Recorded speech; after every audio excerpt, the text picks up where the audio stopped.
क्या मानते हैं इस तरह से जघन्य अपराध जो होते हैं? ये बहुत दुखद है।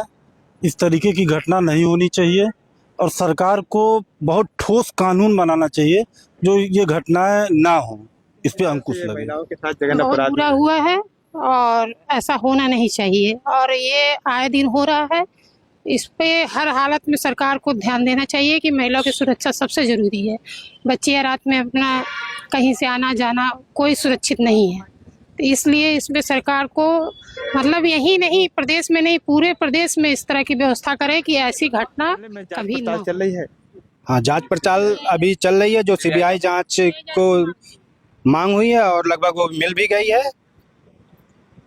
क्या लगता है सीबीआई जांच से उस निशा नाम की महिला को न्याय मिलेगा? एकदम मिलेगा। हमें भारत के संविधान पे पूरा विश्वास है। अगर सही तरीके से अधिकारी काम करेंगे तो बिहार 100% उसमें जांच होगी तो 101% उसको न्याय मिलेगा। शिवानी नाम की एक लड़की के साथ जघन्य अपराध किए गए हैं और उसकी किडनी के साथ ही किडनी निकाली गई है और फिर उसको जलाया गया है। उसके साथ जघन्य अपराध किए गए हैं। तो हमारे साथ राष्ट्रीय सनातन संस्कृति के तमाम लोग हैं। आज ये लोग महामहिम राष्ट्रपति को संबोधित एक ज्ञापन सौंपे, हम इनसे बातचीत करेंगे। पूरा क्या मामला है, किस बात को लेकर ज्ञापन सौंपे? ये कि हरियाणा की लेडीज टीचर थी मनीषा जी, उनके साथ सामूहिक दुष्कर्म हुआ और उनका गला काट के हत्या भी कर दिया गया। उनकी किडनी भी निकाल ली गई और उनकी दोनों आंखें निकाल ली गई और सामूहिक दुष्कर्म होने की वजह से उनकी जो बच्चेदानी होती है वो भी फट गई है। तमाम ऐसे तरह के जघन्य अपराध हुए जो ये कि अपने पूरे विश्व के लिए एक निंदनीय है और ऐसा हम चाहते हैं कि माननीय राष्ट्रपति जी से हम लोग चाहते हैं कि उनको न्याय मिले, इसलिए हम लोग डीएम साहब को ज्ञापन दिए हैं इसका। क्या मानते हैं जिस तरह से ये जघन्य अपराध किए गए हैं, जैसा आप बता रहे हैं, वाकई में ये बहुत जघन्य है, तो सरकार क्या कर रही है आखिर वहाँ की? अब वहाँ की सरकार को उस पर निर्णय लेना चाहिए। अपराधियों को तत्काल फांसी होनी चाहिए, यही हम लोगों की मांग है राष्ट्रपति के लिए, इसलिए हम लोग दिए हैं। और जैसा हमारे उत्तर प्रदेश की सरकार काम कर रही है उसके तहत इन लोगों को भी तत्काल उस पर कार्रवाई करके अपराधियों को फांसी की सजा तो होना ही चाहिए। क्या कुछ रीजन पता चल पाया किस कारण ऐसा हुआ है, दुष्कर्म की घटना को अंजाम दिया, उसकी किडनी निकाली गई है?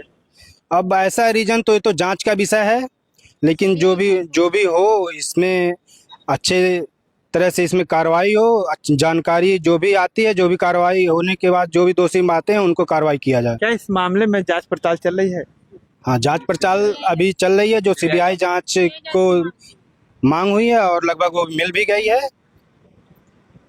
क्या लगता है सीबीआई जांच से उस निशा नाम की महिला को न्याय मिलेगा? एकदम मिलेगा। हमें भारत के संविधान पे पूरा विश्वास है। अगर सही तरीके से अधिकारी काम करेंगे तो बिहार 100% उसमें जांच होगी तो 101% उसको न्याय मिलेगा।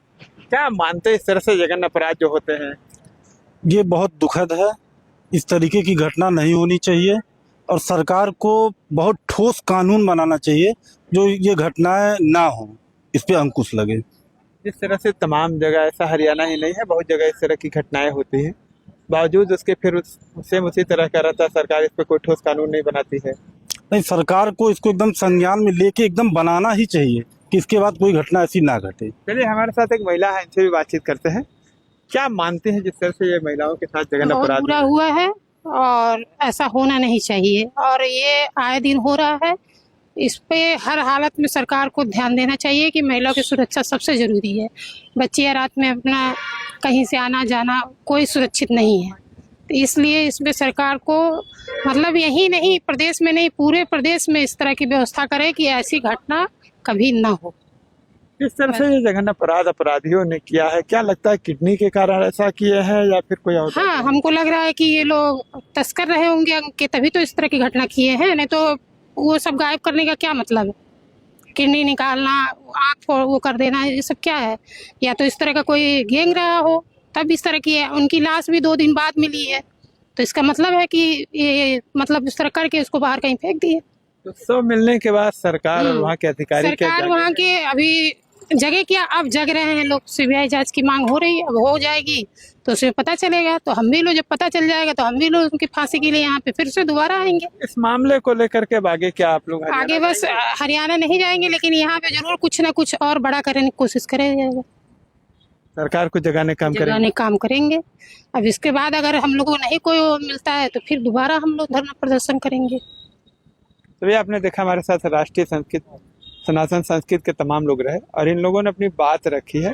मनीषा नाम की जो महिला है उसके साथ जो जघन्य अपराध किए गए हैं वाकई में ये काफ़ी निंदनीय है और हरियाणा सरकार को चाहिए कि तत्काल इस मामले में सीबीआई या किसी भी एजेंसी से जांच करा करके जो भी दोषी उसके खिलाफ कठोर कार्रवाई की जाए। बहरहाल इन लोगों का कहना है कि इस मामले को लेकर के आगे भी और कदम उठाएंगे।